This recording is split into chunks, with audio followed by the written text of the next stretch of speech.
Around the World in 80 Days by Jules Verne. Translated by George Makepeace Towell. Chapter 6, in which Fix, the detective, betrays a very natural impatience.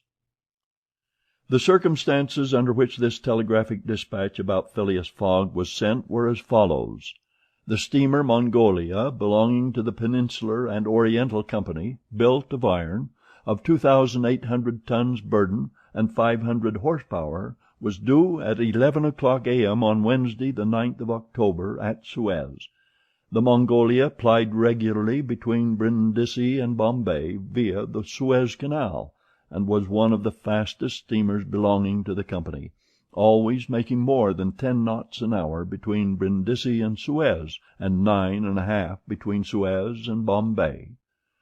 2 men were promenading up and down the wharves, among the crowd of natives and strangers who were sojourning at this once straggling village, now, thanks to the enterprise of M. Lesseps, a fast-growing town. One was the British consul at Suez, who, despite the prophecies of the English government and the unfavorable predictions of Stephenson, was in the habit of seeing from his office window English ships daily passing to and fro on the great canal, by which the old roundabout route from England to India by the Cape of Good Hope was abridged by at least a half. The other was a small, slight-built personage with a nervous, intelligent face, and bright eyes peering out from under eyebrows which he was incessantly twitching. He was just now manifesting unmistakable signs of impatience, nervously pacing up and down, and unable to stand still for a moment. This was Fix, one of the detectives who had been dispatched from England in search of the bank robber. It was his task to narrowly watch every passenger who arrived at Suez, and to follow up all who seemed to be suspicious characters or bore a resemblance to the description of the criminal which he had received 2 days before from the police headquarters at London. The detective was evidently inspired by the hope of obtaining the splendid reward which would be the prize of success, and awaited with feverish impatience, easy to understand, the arrival of the steamer Mongolia. "So you say, Consul," asked he for the 20th time, "that this steamer is never behind time?" "No, Mr. Fix," replied the consul. "She was bespoken yesterday at Port Said, and the rest of the way is of no account to such a craft. I repeat that the Mongolia has been in advance of the time required by the company's regulations, and gained the prize awarded for excess of speed." "Does she come directly from Brindisi?" "Directly from Brindisi. She takes on the Indian mails there, and she left there Saturday at 5 p.m. Have patience, Mr. Fix. She will not be late.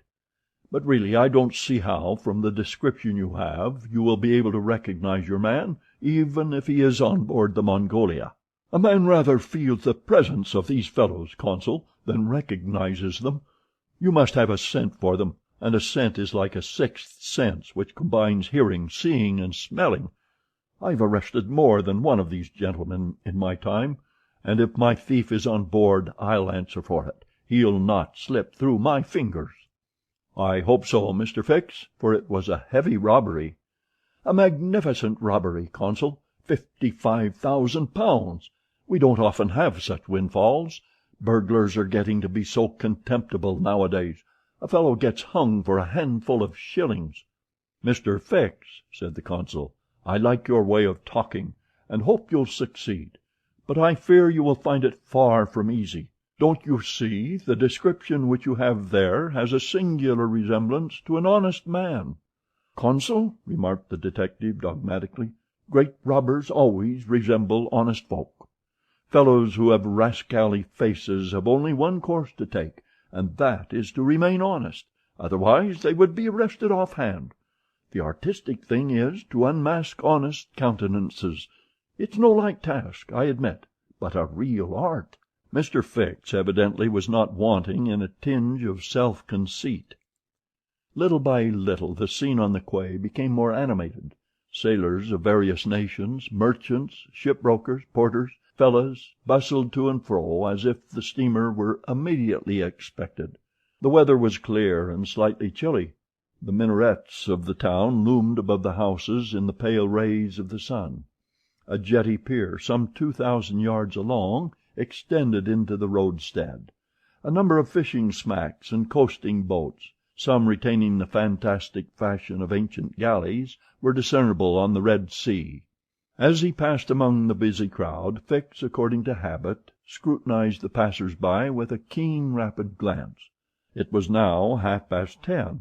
"The steamer doesn't come," he exclaimed as the port clock struck. "She can't be far off now," returned his companion. "How long will she stop at Suez?" "4 hours, long enough to get in her coal. It is 1,310 miles from Suez to Aden, at the other end of the Red Sea, and she has to take in a fresh supply of coal." "And does she go from Suez directly to Bombay?" "Without putting in anywhere." "Good," said Fix. "If the robber is on board he will no doubt get off at Suez, so as to reach the Dutch or French colonies in Asia by some other route. He ought to know that he would not be safe an hour in India, which is English soil."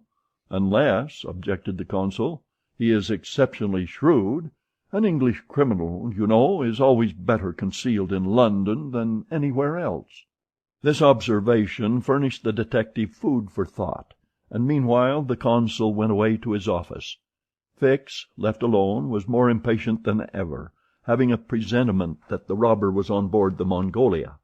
If he had indeed left London intending to reach the New World, he would naturally take the route via India, which was less watched and more difficult to watch than that of the Atlantic. But Fix's reflections were soon interrupted by a succession of sharp whistles, which announced the arrival of the Mongolia. The porters and fellahs rushed down the quay, and a dozen boats pushed off from the shore to go and meet the steamer. Soon her gigantic hull appeared passing along between the banks, and 11 o'clock struck as she anchored in the road.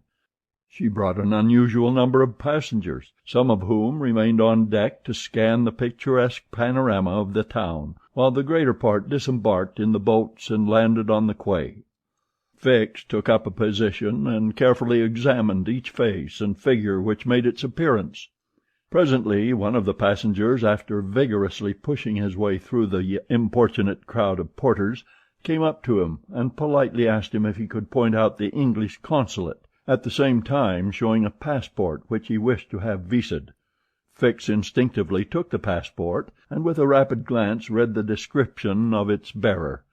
An involuntary motion of surprise nearly escaped him, for the description in the passport was identical with that of the bank robber which he had received from Scotland Yard. "Is this your passport?" asked he. "No, it's my master's."